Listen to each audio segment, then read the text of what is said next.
Welcome to Ancient Geeks, a podcast from a couple of, shall we say, seasoned geeks. We're here to explore geek culture from the perspective of the past when we were kids to the present where it's become mainstream. We'd like to think that we were geeks before it was cool. I'm your co-host, Stephen Taylor. And I'm your co-host, Tom Grant. Welcome to Ancient Geeks. What are we talking about today? So, what are we talking about today? We're talking about books. We're talking about sort of one of two episodes dedicated to early exposure to literature, geek literature. Today we're going to talk about fantasy novels or fantasy writing. Perhaps we'll talk some short stories too. I don't know. And next episode we'll talk about sci-fi.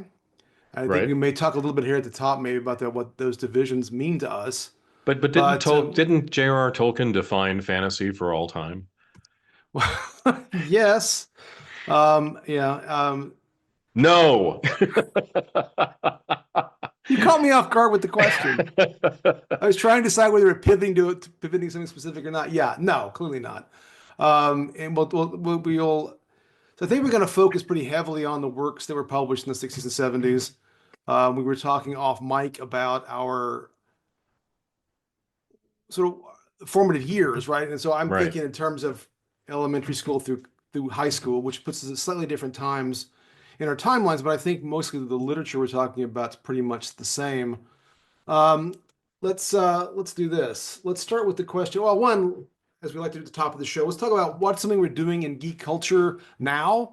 So what's one thing maybe you're doing in geek culture right now, Tom?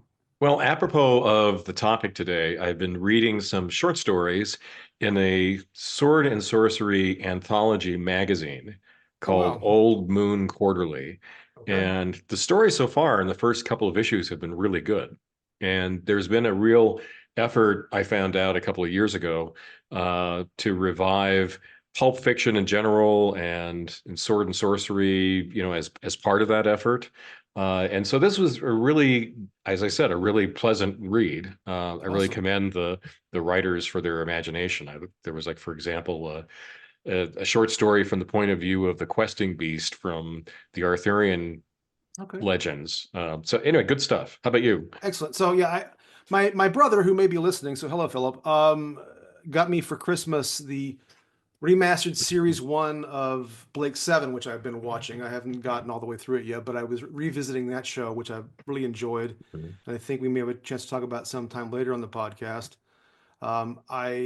It holds up. I mean, it still has a lot of that 70s cheese and bad SF effects, excuse me.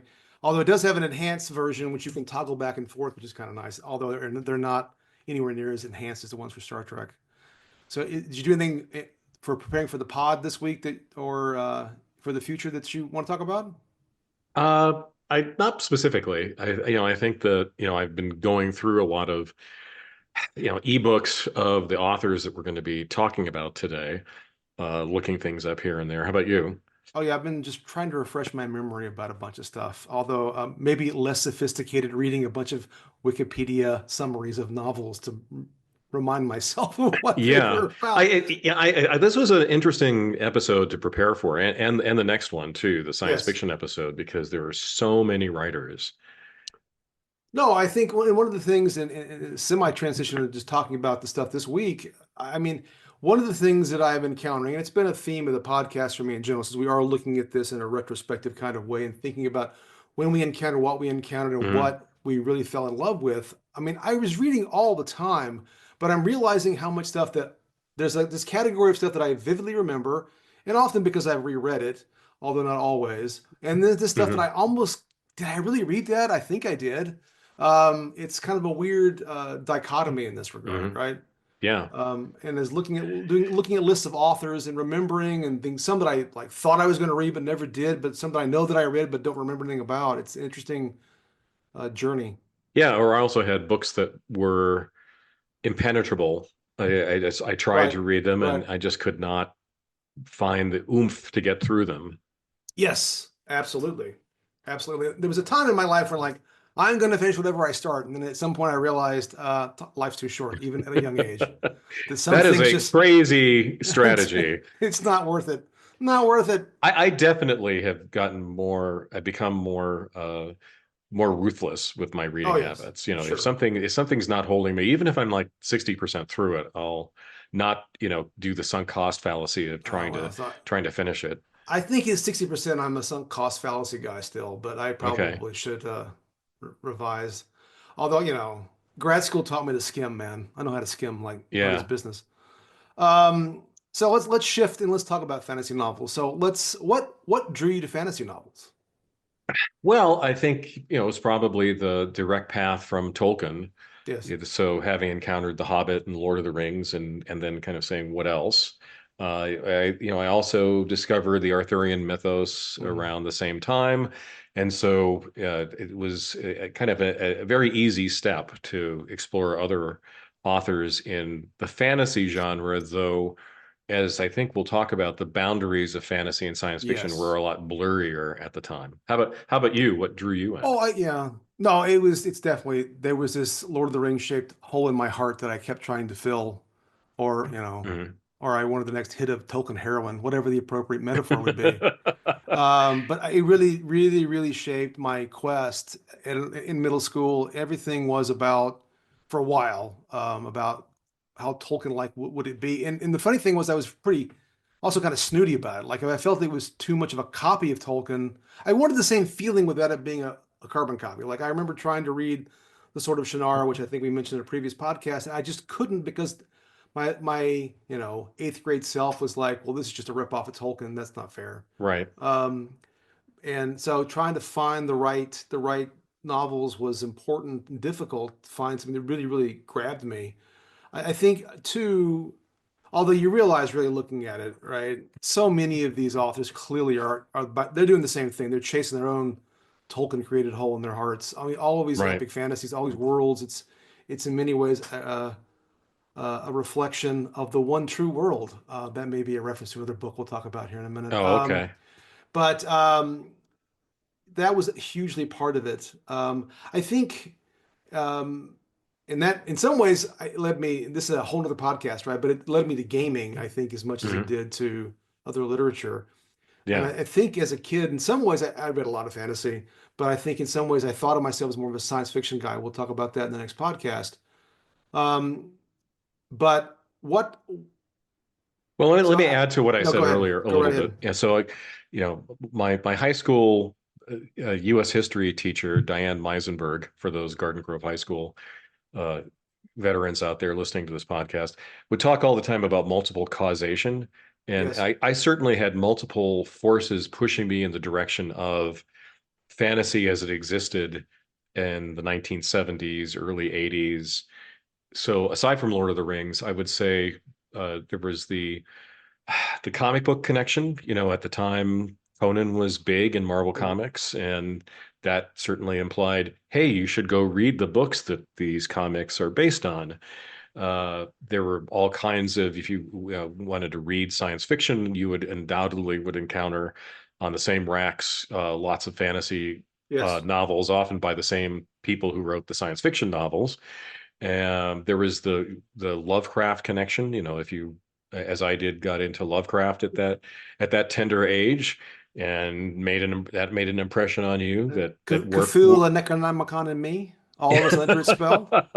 Anyway, if your brain were warped by that, at an early age, then you certainly like sought out the other writers who wrote the mythos, including Robert E. Howard, and all the whole weird fiction realm that led to a lot of classic fantasy writers. So it wasn't just one thing. It was like multiple things. I think when I was taking notes for this episode, I realized that drew me into the fantasy book and magazine genre. So in your mind, what's the dividing line between fantasy and science fiction? And should there be a third category of science fantasy? But some of it seems pretty hardcore in my brain, and some of it's less so. What do you think? Well, I think if there's any scholar of science fiction and fantasy listening to this is the moment they're poised to say, "You're wrong. I've thought this through extensively." In a way, I kind of don't care about the Yeah, that's dividing fair. line between the two. And we're certainly enforcing the separation because we're having an episode about fantasy and an episode about science fiction. But I think probably a lot of fantasy is just pure adventure fiction. And Yes. that's also true of a lot of science fiction too. Yes. There's a lot of pew pew books instead of, sword hacking books. But I think there's maybe like a little bit more of that with fantasy than with a lot of the science fiction, at least from the time period that we're talking about. Like if you read like Asimov's science fiction magazine or the magazine of fantasy and science fiction, in the 60s, 70s, 80s, you'd find that the things that were really labeled as science fiction were like playing with a big idea around a technology development and how that would play out, or they would be doing some sort of metaphor using a future society that was a comment reflecting back on our current world, or anyway, just playing around with big ideas. And fantasy, not so much, maybe. I mean, that's not saying they weren't imaginative. In fact, that's a lot of what I want to say about fantasy in this period was Hmm. just how startlingly imaginative it was, and how startlingly diverse the imagination uh, uh, led people in their writing. But I don't know. I'm kind of fumbling my way through this because I think, again, in my heart, it is a little bit arbitrary. If Oh, yeah, yeah. I know, and I feel offended when people call Doctor Who science fiction.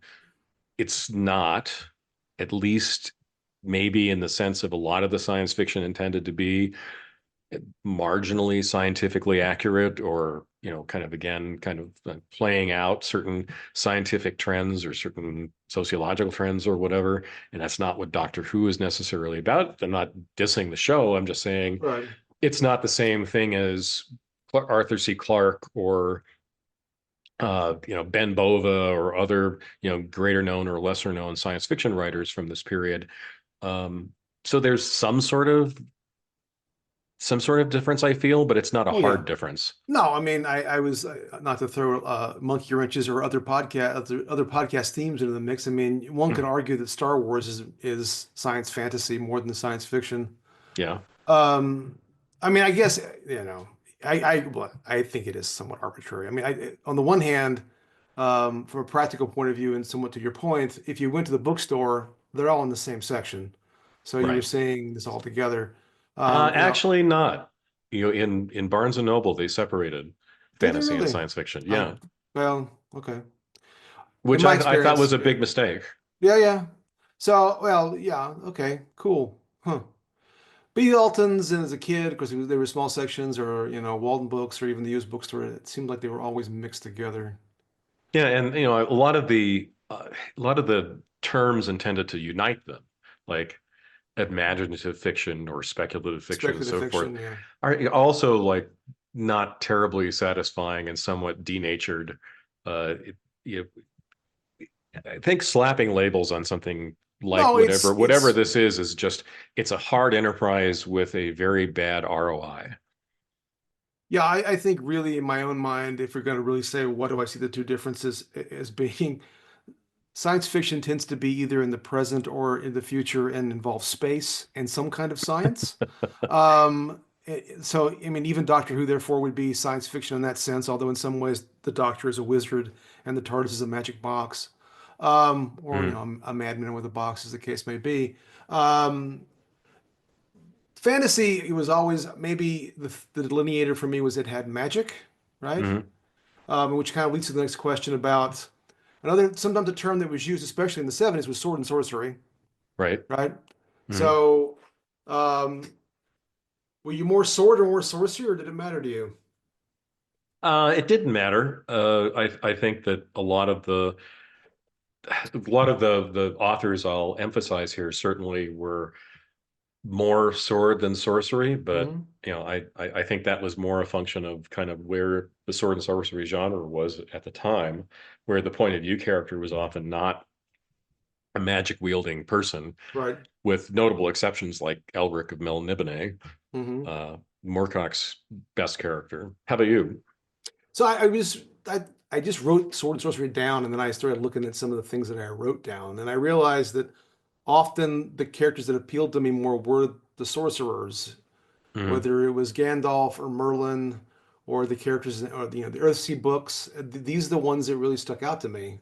That's just maybe a coincidence of my list here that I was making for myself. But and obviously some of it was also sword wielders. So there's not this clear delineation, though there is in, say, a D&D game, Right. or at least. But I just struck me that I realized I tend to like wizard-like characters. I like, or the Doctor Who fits in some ways, right? He's Mhm. a wizard-like character.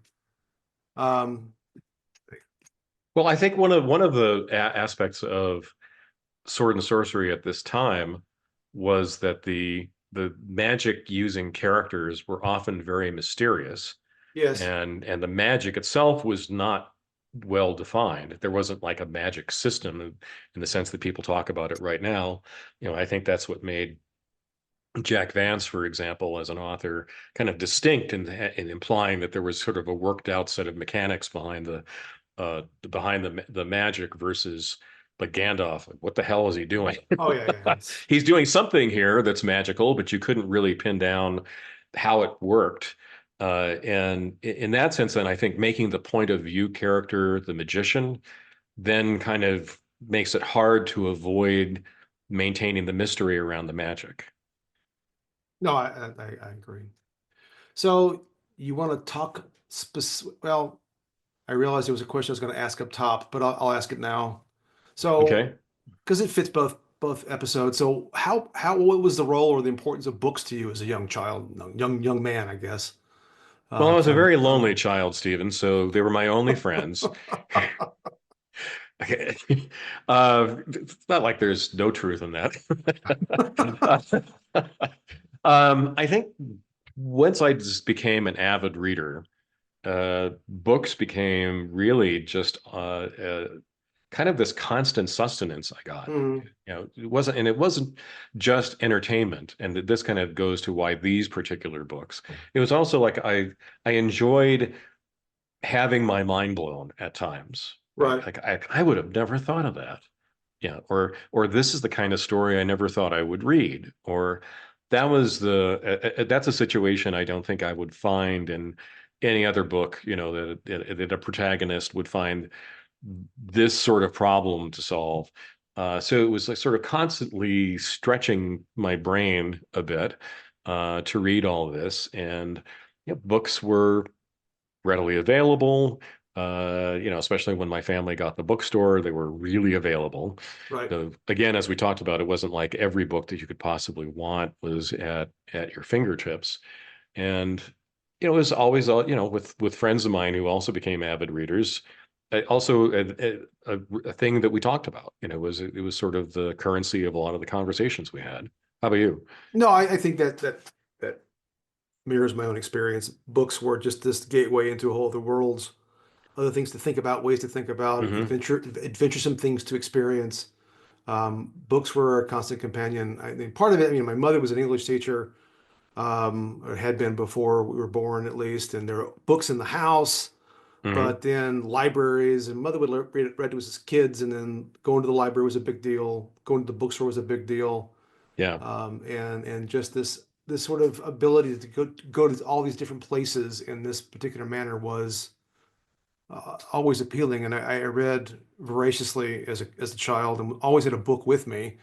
Um, and I still read quite a bit now, although I realize, that the stupid phone thing has become more of a companion Yeah. than when the books were always there, Hmm. because when there was a spare moment, I wanted to read. Yeah. Um, anyway, so yeah, things And I just also just as an adult, at times when my, kind of reading trailed off for whatever reason, I was too busy to read as much as I used to when I was a teenager. I could feel a palpable loss.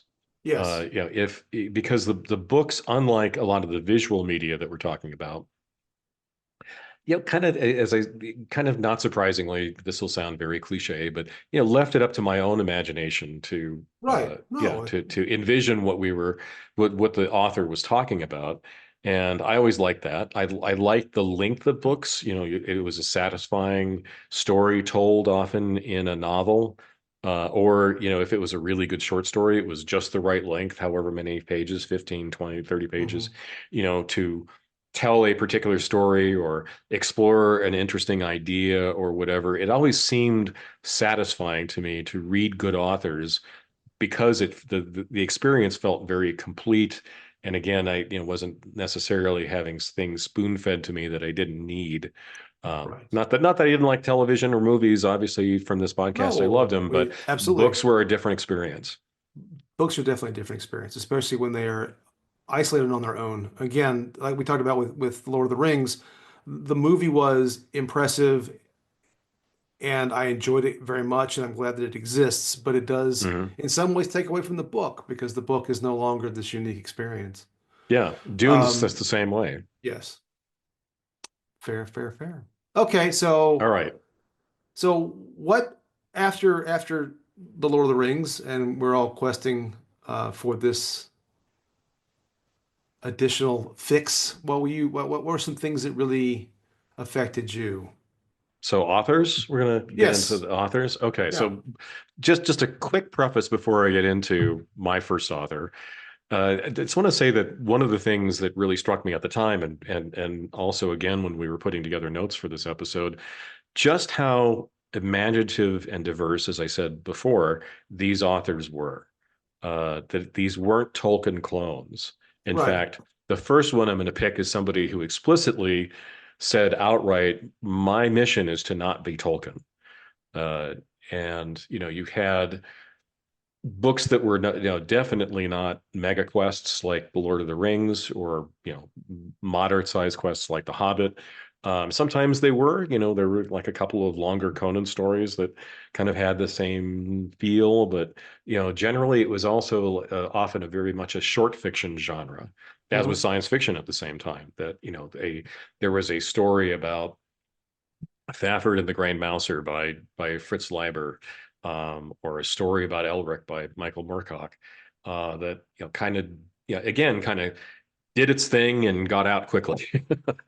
Told the story and wrapped it up. And certainly these characters are not all Conan clones either. They're not all sword swinging mesomorphs.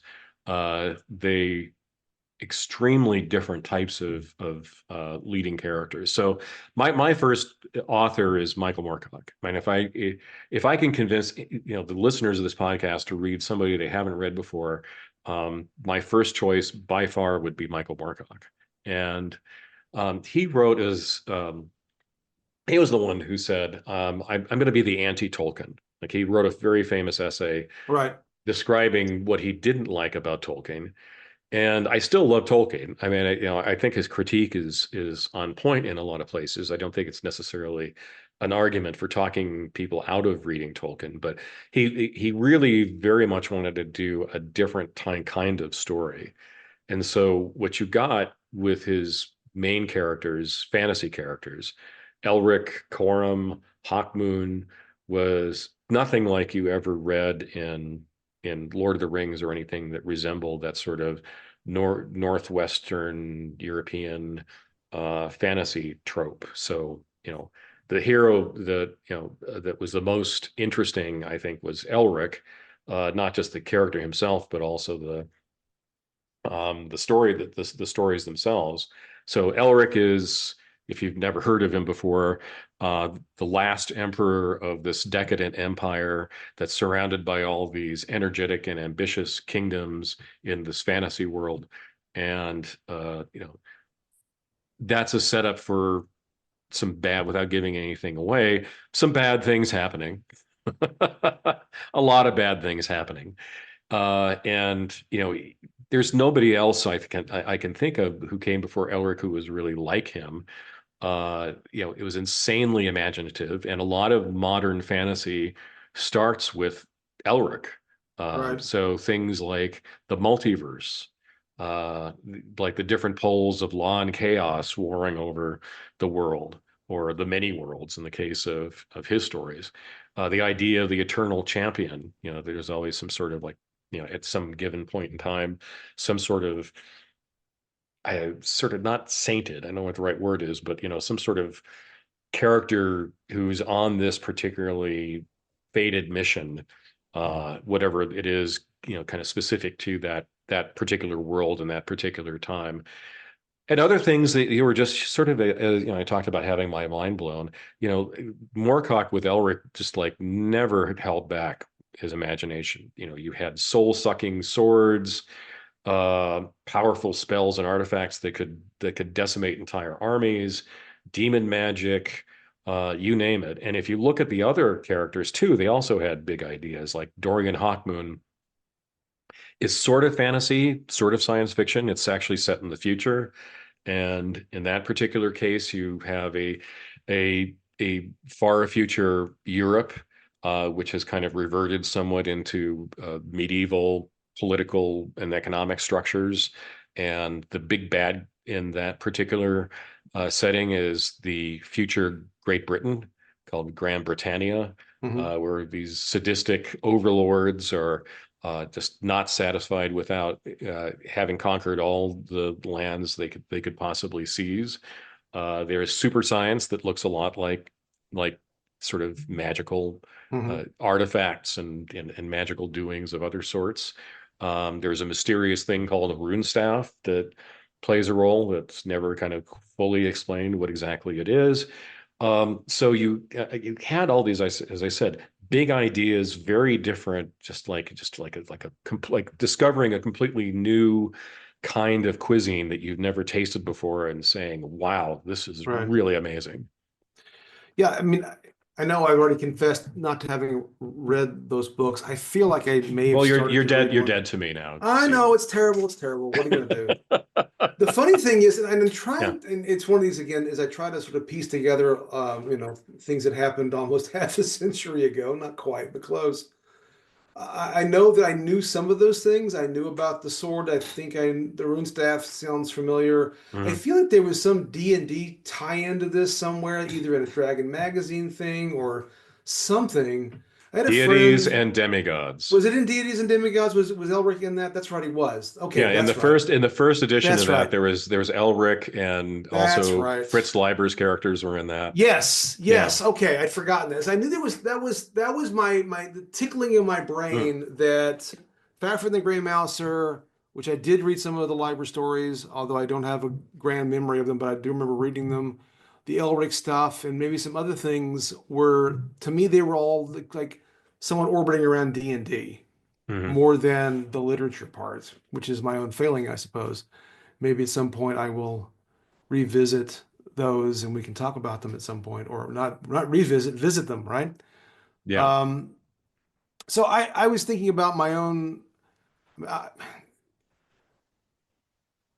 I don't have as passionate a statement to say about the following as you did about Moorcock. I realized that I went down a very deep Arthurian hole after Tolkien. Right, I read T.H. Mhm. White's The Once and Future King book, well, the collection of books that made that up, in Mary Stewart's Arthurian saga and focused very heavily on Merlin and Marion Zimmer Bradley's The Mist of Avalon. And I don't really have a whole lot to say than to say that I realize that they again is focused on the magic and the wizardry of it all and the whole sort of fake history of Arthur and its various iterations was very interesting to me. The way in which it was sort of this legend that was told in multiple ways by different people.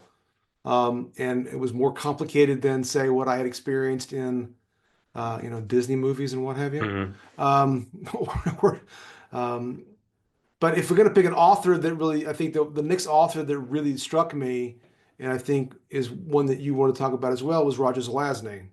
Oh yeah. I think that and one that really did impact me far more than Mary Stewart's Merlin novels, which was the Amber series in particular, the first one, Nine Princes in Amber, and the subsequent the Chronicles of Amber books. That one really grabbed my attention. The whole idea of, again, as you point out with the Moorcock stuff, the multiple, the multiverse, again, chaos versus order, the whole way in which there was this sort of this family that was the politics of the family, the fighting in the family, the whole I mean, the playing cards were awesome, weren't they? I mean, the whole idea of these playing cards that you Yeah. could like communicate and travel, the idea that you could walk in shadows from different realities, because these people were these special, um, the special family that had these powers was quite compelling. And You that know, first he series in started. particular. Sorry, But so he actually started with the pack of playing cards as the original idea yeah, behind the yeah, series. It was like he thought, God, what would you do if you like found a pack of playing cards with these different people in them, and one of them was recognizably you, yes. and you couldn't really remember or understand why all these playing cards exist. Anyway, so that's where he started with the series. No, it was fabulous. And again, the first novel wherein it's set in contemporary times and it's Mhm. this mystery. It's kind of like it just occurred to me. It's the same beginning as the Born Identity, right? This guy wakes up and he doesn't know who he is, and Right. he figure out, but he's obviously special in some capacity, but doesn't know exactly how Mhm. yet. I've always liked those kinds of starting a story in the middle and trying to figure out what the heck's going on. And I much of his other writings, whether it was the Jack of Shadows novels, I enjoyed the Mad Wand stories. I always wish there were more of those. I enjoyed obviously Lord of Light is a classic. Mhm. These are all books that were very important to me, and some I've revisited over the years. And of course, Zelazny's one that bridges this gap between fantasy and science fiction. Yeah. Others of his books are more science fiction than fantasy. Yeah, and Zelazny as a writer, I mean, just had again kind of like big ideas Yes. that really worked. And, being somebody who realizes that they're part of the one true reality and everything else is shadow, and kind of shadow is manipulable, and you can travel through it and go to all these different alternate realities and so forth. I mean, that's a hell of a big idea to play with. Yes, it is. Absolutely. Absolutely. And he has kind of like a very approachable way of planting you into these stories. So his heroes, I was trying to think of like who his kind of standard hero reminds me of, and the person I thought of was Humphrey Bogart. He was sort Okay. of this, a little bit cynical, a little bit, not sort of character, very smart, had principles and things that he would certainly fight for, but also was very pragmatic. And I think that sort of character makes it easy to anchor yourself in even the craziest kinds of situations. Yes. He's also, I was looking at some of his stuff in preparation for this discussion. His writing style is actually pretty straightforward and pretty simple, actually. And Yeah. he builds a lot around, he doesn't provide a ton of description. A lot of it is through dialogue. Hmm. And a little bit of internal, because he usually writes in the first person, at least the ones that I recall. It's often really from that person's point of view, and you could learn about the world from their perspective. But you're right, his characters are often they're usually quite competent Yeah. and very cool, but not obnoxiously so. Right. Yeah, and the Amber series certainly has a lot of the Game of Thrones like intrigue. Yes. So all the No, kind and of in the fact, plotting and backstabbing among all the different members of this family that is part of the ultimate reality that we, kind of we've runs things. we've chatted not on the podcast, and maybe this again, as with many things, is a podcast episode for the future. But when I think about properties that they should make into TV shows, Nine Princes and Amber, and well, the Amber Chronicles strikes me as a really good opportunity. I know there's supposedly one, and has been one in development for Hmm. many years. I don't know who knows why it hasn't happened, but I know it does strike me that it is a story with all the different. And the Game of Thrones comp is I think, a very good one because it does remind me of that same sort of intrigue level and would work, I think, very well as a prestige TV series. Yeah. But who knows?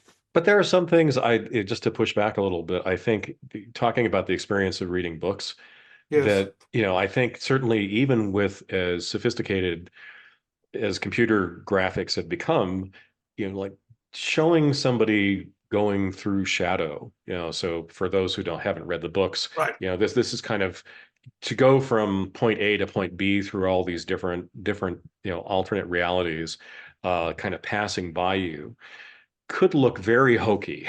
Oh where in the no, this where in is the book true. it doesn't, it's it's something that, you don't have to be disappointed by somebody else's visuals about it. No, I agree with that. It could be very, very hokey, well, multiple thoughts come to mind. One, I very deliberately use the word prestige TV because I can imagine sort of a 90s syndicated science fiction version of this that would have been totally awful.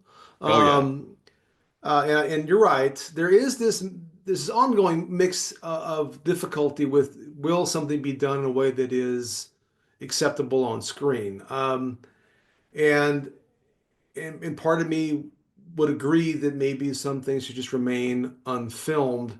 I guess Hmm. I'm contrasting that with the reality that they're going to keep making things. And so in my own mind, I'm thinking, well, do I want a rehash of something that I've already seen 17 times? Right. So if we got to pick something else, this seems at least intriguing to me, but it could be done very poorly. Yeah. And that's always the risk, I suppose. So can I mention a couple of other Zelazny Please, books? please, please. So Jack of Shadows, Yes. which is really, I think, the book that combines both science and fantasy.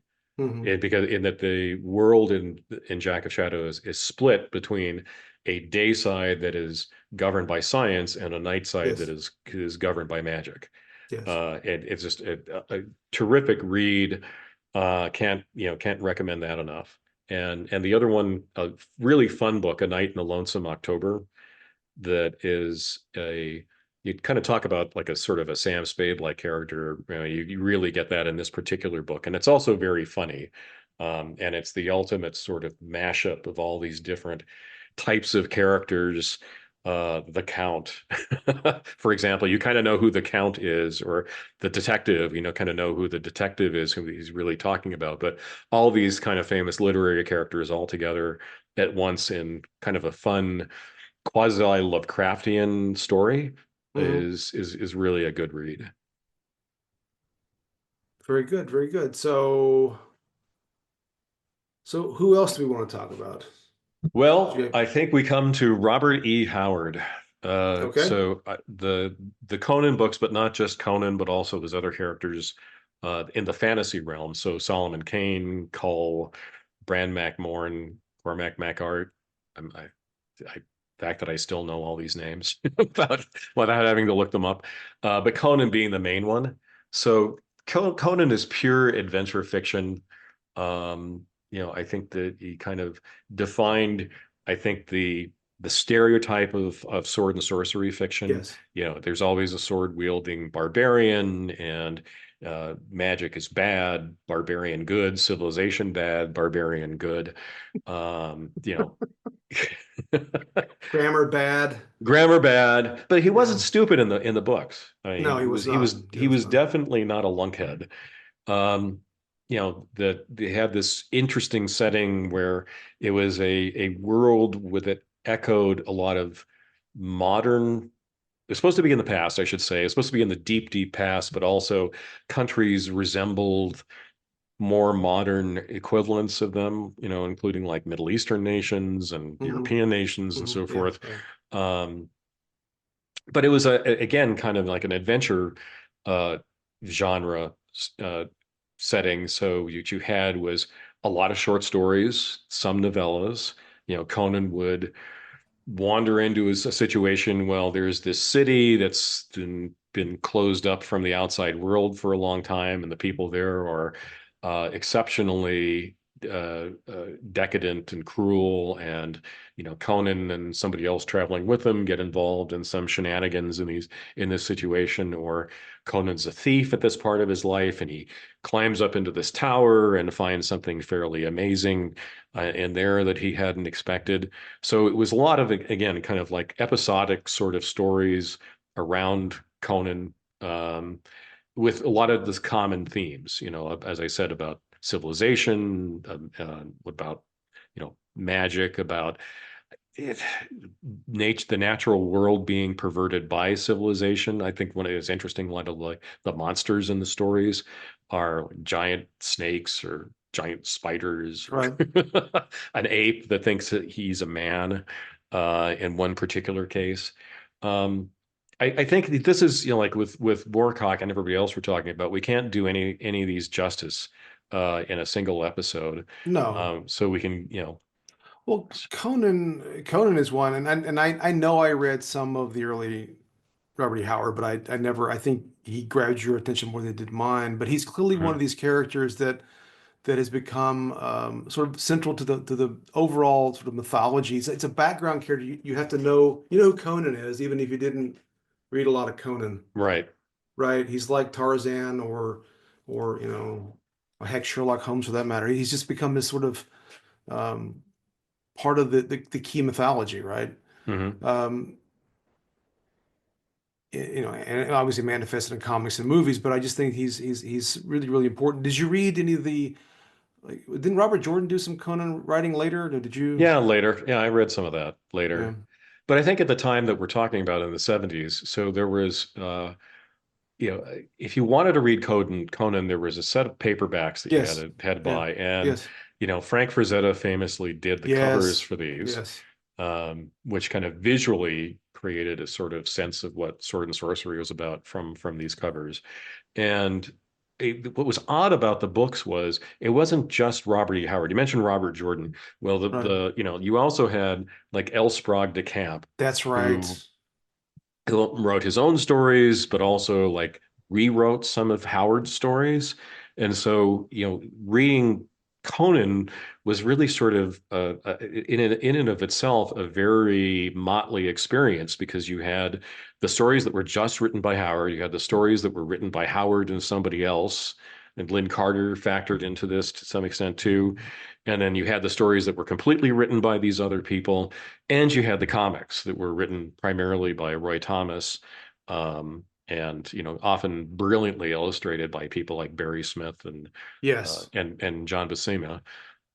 So it was again, and you had this odd literary legacy that was complicated by the fact that you couldn't always find all the paperbacks. They were not readily available. And then he became an Austrian.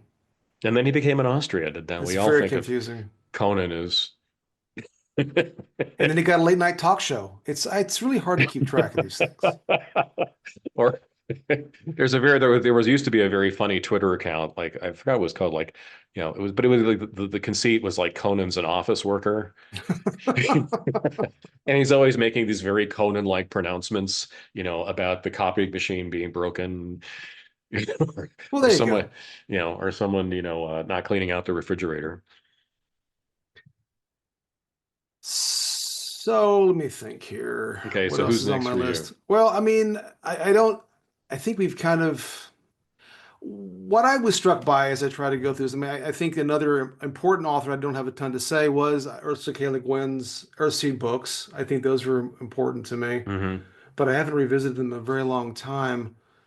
I I read a bunch of Piers Anthony, who was very popular, and I'm surprised that he's still alive and I guess still writing, or at least there's still stuff to be published according to something that I read.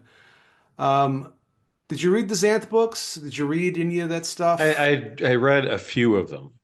I didn't read all of them. There are a lot of them, Yeah, and that was the problem. There were too many of yeah, them. all I remember was there were lots of puns and in the titles, and I none of them stuck with me at all. I do remember reading some of the Adept novels, which was kind of like the Jack of Shadows thing. There was a Hmm. planet with magic and a planet with science and that interaction. And there was the incarnations of immortality, where the different like the Hmm. death and what have you became real people, or had manifestations. But again, it's like these things that I remember encountering, but none of it stuck with me. Yeah. So, are there other things that you remember reading that like you read at the time, but just sort of left your brain, unlike the stuff that you're talking about now, that's clearly tattooed in your head? There were things I certainly read that I forgot about. And the interesting thing was just how vividly I remember the good stuff and just Right. how easily I flushed out the bad stuff. And I put down some writers who were real hacks.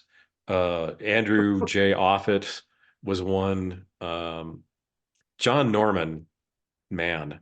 So that's a conversation sometime about this very strange S&M drenched sort of Oh, fantasy series, the Gore series. Like I read one of those books because I didn't finish it even, but it was just like there was a certain strange popularity it had among people. Like people bought these books, but they didn't talk about them because they were so bent. well, you know. And I think that my brain deliberately flushed that away because it was not great in more than one way.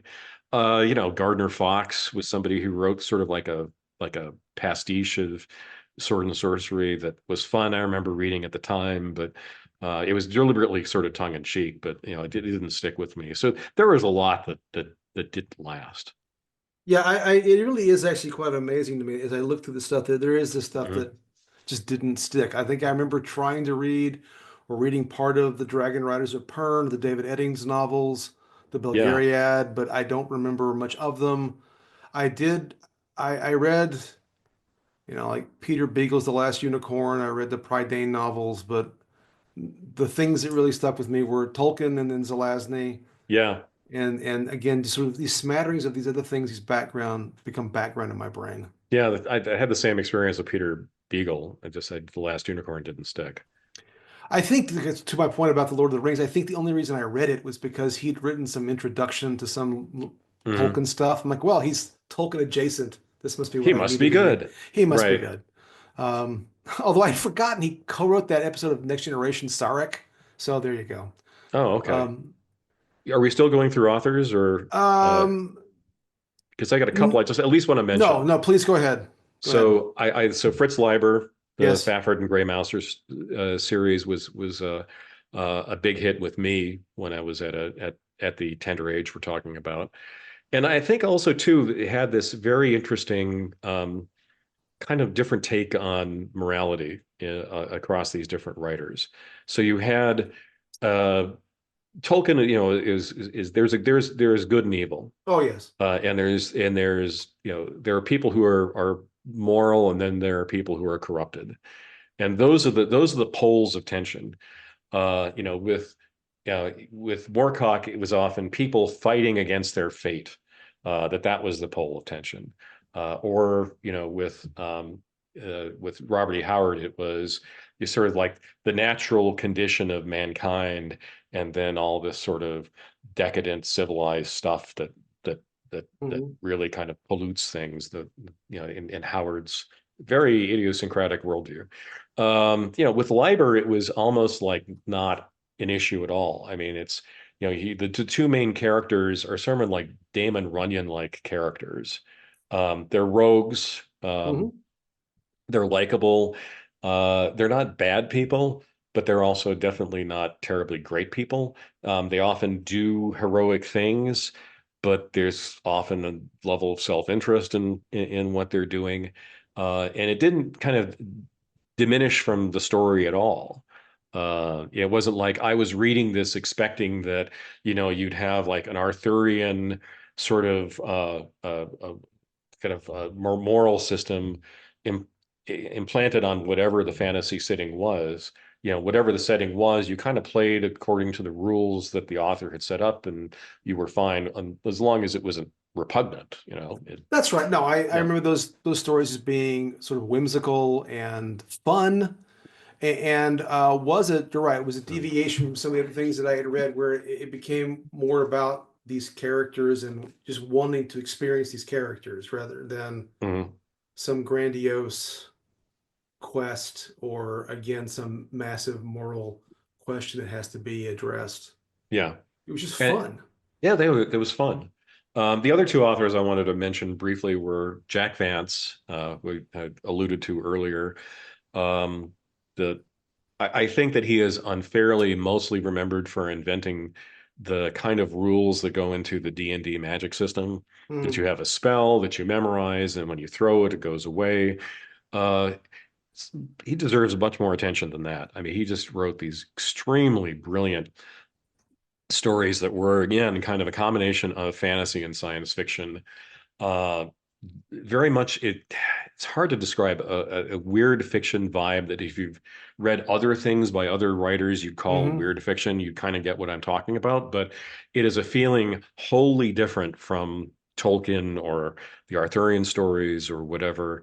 Um, and again, kind of morally ambiguous, that there's one roguish character in a lot of the stories that Vance wrote. Cuggle the Cleaver, Cudgel the Cleaver. Anyway, I can't remember exact the pronunciation, but anyway, he's very much like a Fafford or Grey Mouser Hmm. sort of character, and kind of goes from one misadventure to another. And the stories are really imaginative. They're set at the end of the world, basically, when everybody knows that the world is in its last days. They're often very funny. So that is an author, again, unlike anybody else. Like Right. if you cracked open a story in the middle, you didn't know who the author was, and you were familiar with Jack Vance or Robert E. Howard or Michael Moorcock or whatever, you'd kind of catch on who it was. And Vance has had a very distinct feel to his stories. And then the last one I'll mention is Poul Anderson, Okay. who again there's a D&D connection there, which is in kind of historically interesting. But he also was somebody who would kind of again do something that other writers weren't doing at the same time. And so in the Broken Sword, for example, that was a very much based in sort of Nordic or other Northern European kind of mythology about a changeling child that, like these two characters get Hmm. swapped at birth. Um, there's the Three Hearts and Three Lions, where a Norwegian resistance fighter is somehow magically transported to a fantasy world. Uh, there's the High Crusade, which has kind of an interesting mix of medieval fantasy almost and science fiction. So anyway, he was also another writer who I think was in the foreground of my understanding of fantasy at the time when I was a young man. Oh, very, very good. Very good. I realized, and I'm not going to go in this pathway, but I was again trying to sort of go through this biography, this literary Hmm. biography, and really, I didn't really realize. I realized that I did not really catch on to a lot of more fantasy till I was much older, and I started Hmm. reading more series when I was older. I don't know why that's the case, Hmm. apart from the ones that I've mentioned. Yeah, but there were so Uh, many good ones. There were so yeah, many and good you've ones. mentioned some things I have not actually read. Yeah, I haven't Um, gotten into C.L. Moore or Carl Edward Wagner. Yeah, right. there are just so many good people. Or so a lot of the or Manly Wade Milt Wellman is another good writer where the main character is this sort of Appalachian folk singer. Yeah, I'm There not you go. familiar with See, that one. see, I'm There you telling you, go. it's such diversity among fantasy writers of this vintage. No, that much is certain. That much is certain. Well, I think maybe we're coming to the end of this part of the discussion, Yeah, I think so. and we'll move on, and we'll see everyone Well, next week wait, on wait, Ancient. Oops, whoa, nope, whoa, whoa, wait. We haven't done merch. We haven't done oh, merch. merch, merch! Oh my goodness. We haven't done the See, legacy. We've got so much still to talk about. oh my goodness. Well, have at, Okay. my friend. Okay, so the merch. What merch did you have? So, I mean, that's a good question. Obviously, I forgot all about merch. I think I think the connection to me, merch as it linked to these books was gaming, Hmm. right? Yeah. I can't think of any merch that was associated with the books besides the books themselves. So that maybe some of the stuff with D&D, like we mentioned, the I'm not blanking on the name of the book. I've got the wrong name in my head. Hmm. But I don't think we really had a whole lot of merch. Maybe some miniatures, but that was all about D&D. It wasn't about the books. How about Yeah. yourself? Well, I think in a way the merch was the books. Yeah, Yeah. yeah, You that's you true. had, especially given the cover art, Yes. like you'd buy one of the Conan books and you say, wow, I haven't seen this particular Frizetta painting before. And then you had posters that were based on the book covers. And it wasn't just Frizetta. There were a lot of great artists at the time. Jeff Jones was a good one. I think this was when roughly the time when Michael Whelan first started appearing on book covers. Um, Barry Smith in the comics, P. Craig Russell in the comics, Frank Brunner in the comics, Rodney Matthews on album covers that were based on Moorcock stories. I was less of a fan of Boris Vallejo, but you had this kind of collection of artists Yes, of fantasy at the time who appeared in on book covers, in books that compiled their art, on posters. In the case of Frazetta, on paintings on the side of vans. That was a that's thing. true. That's true. And also the link back Yeah. to what we talked about Lord of the Rings, the calendars. Yeah. So, I mean, there was like this strong graphic art component to fantasy at this time. And you also had maps. So there was a book that I mentioned, I think, once before, the Atlas of Fantasy, Yes, had maps of all these different fantasy worlds that we're talking about.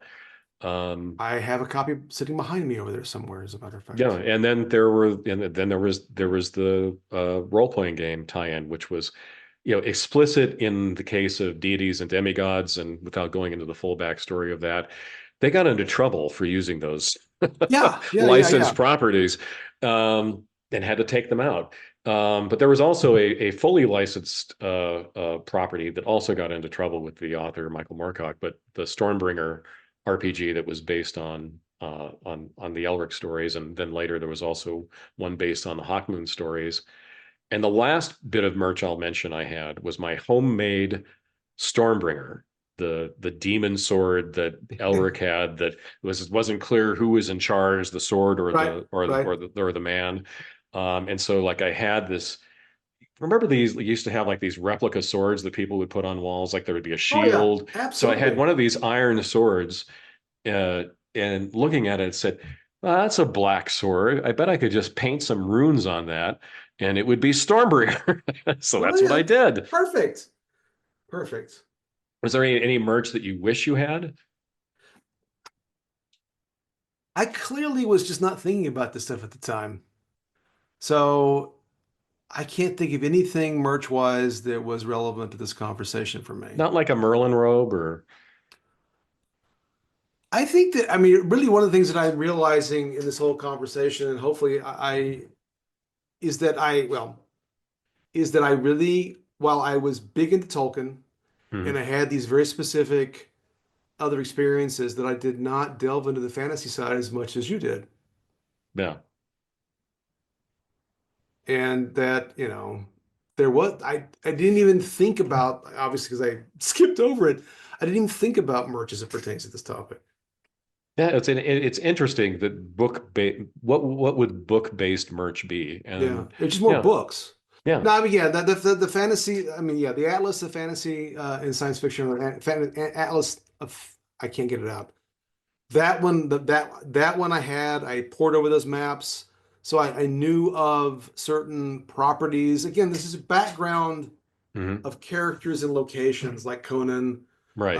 that I knew existed, but never actually read the books or only read them in a limited fashion.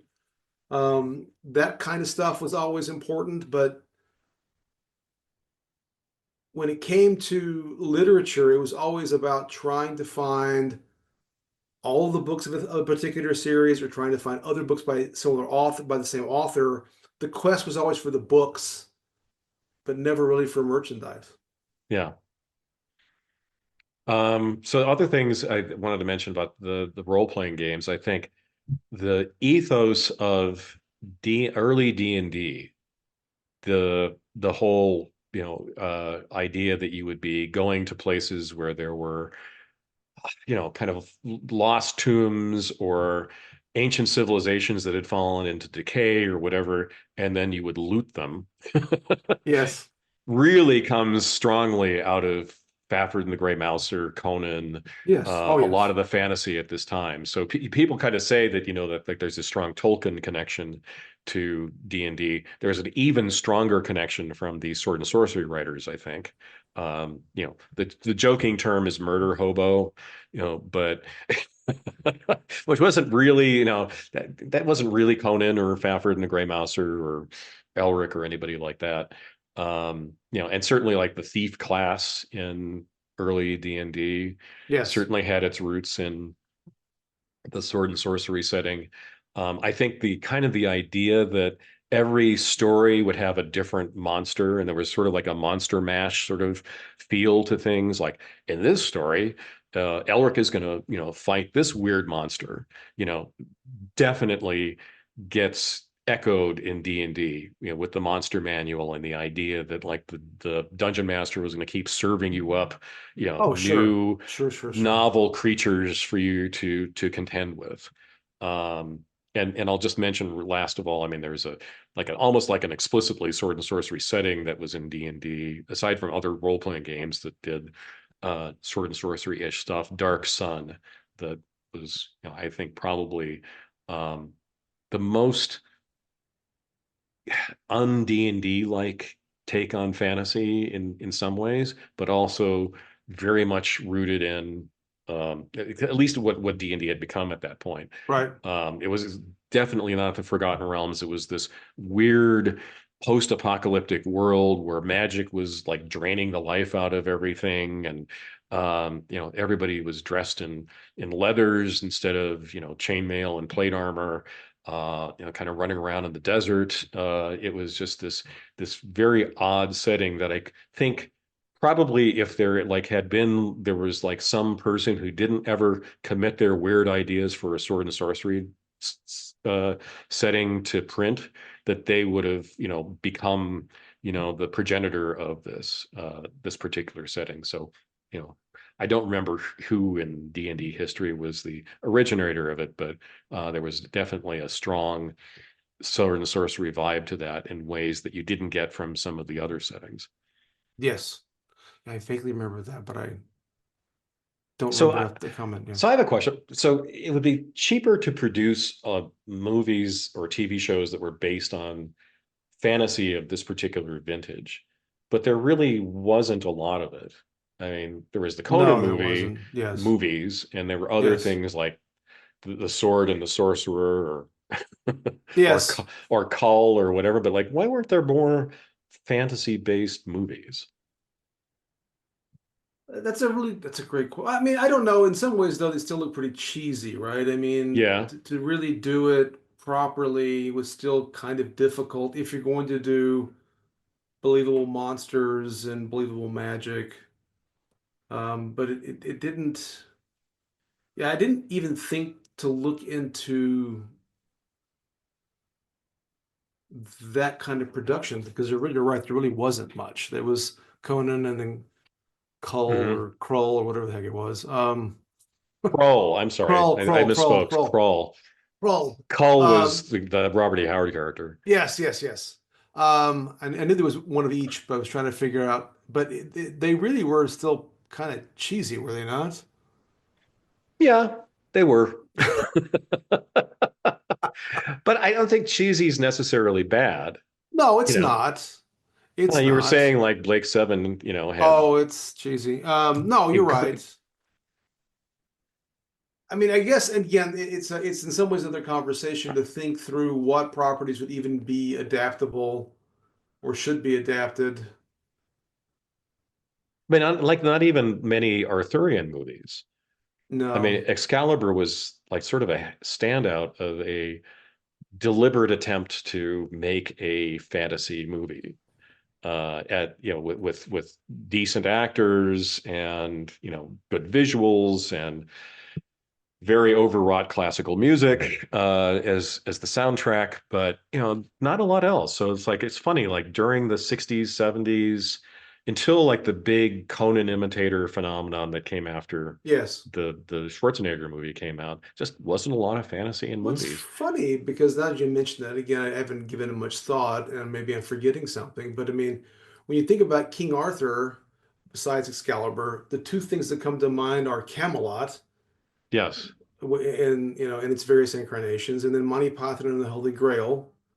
Neither one of which are, Hmm. they're they're not serious Yeah. attempts at fantasy movies, No. or stage plays, as Right. the case may be. You're right. There really just hasn't been.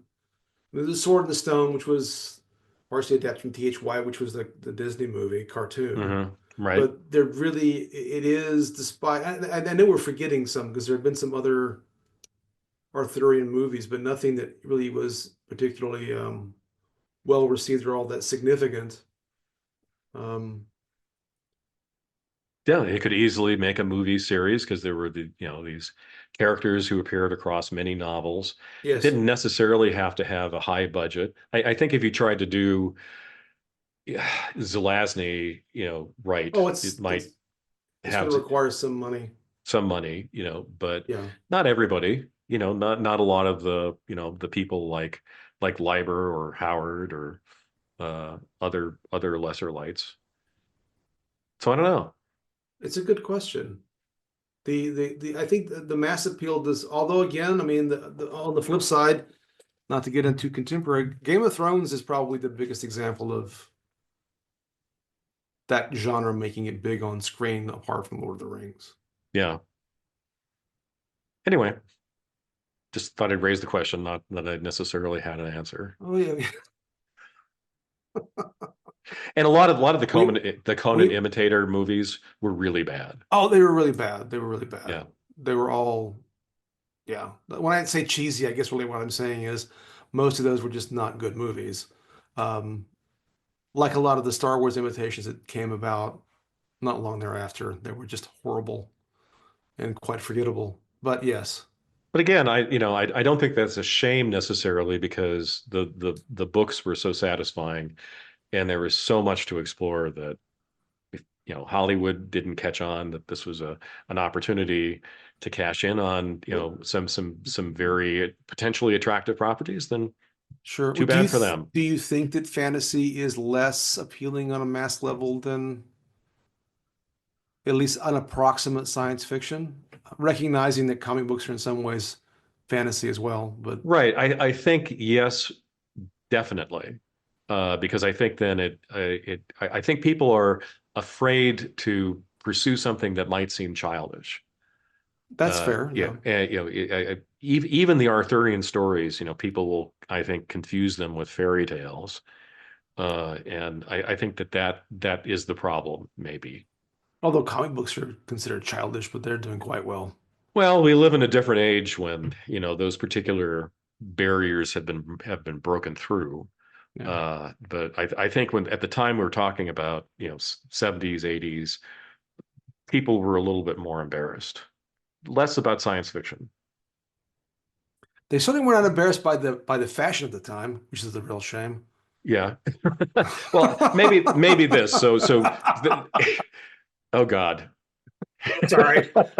I am having a traumatic flashback Hey, it's not hard to from you do. saying that. Yes. So I would say maybe the problem was that there wasn't a 2001 of Yeah, fantasy. Like that's there right. wasn't like this highly well-respected movie that said, not only is it okay to love this particular genre stuff, but it's also possible to do things that are really profound and interesting with them. Oh, I think that's fair. I would piggyback on that. Real life, real world happenings in politics, which was the space race.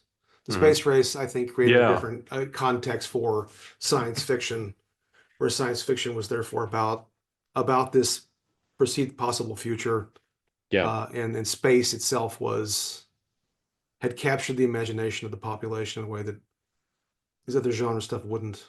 yeah. Oh, So the other thing too, I would say, and we're going to eventually do a whole episode about the weird 1970s oh yes, interest in oh flying yes, saucers and Bigfoot and just ancient weird. aliens and so forth. But so much of that was in the Yes, popular culture bloodstream at the time yes, was more science fiction-y than fantasy. it was. That's true. All right, so I already tried to shut us down before, but maybe I You can't shut me down. I can't handle the truth, man. I'm the Energizer Bunny of obscure genre fiction references. You cannot stop me. So I think we can wrap up this episode of Ancient Geeks, lest the ancient ones continue to rattle on and prattle on, and Well, we'll in move my on. day, And back in my day, we books wore a only demon cost. sword in our belts, as was the fashion of the time. All right, I'll stop now. Yeah, we'll stop now. Well, we will move on and say thank you all for listening to Ancient Geeks this week, and we will see you next week. That does it for the latest splendiferous episode of Ancient Geeks. Thanks for listening. You can find us on the podcast service of your choice, Apple Podcasts, Spotify, you name it. Please subscribe. And by all means, tell a friend if you like what you hear. If you have feedback, suggestions, outrage, or you want to damn us with faint praise for anything that we say, contact us at someancientgeeks@gmail.com. Look for us on Blue Sky, Facebook, and other social media outlets. We're always grateful for a review on the podcast app of your choice. Reviews help people find us, and at this point in our podcast's young history, we could use the help. All content copyright 2025, Tom Grant and Stephen Taylor. Music by Reversed Image, whom you can find on Pixabay. See you next time.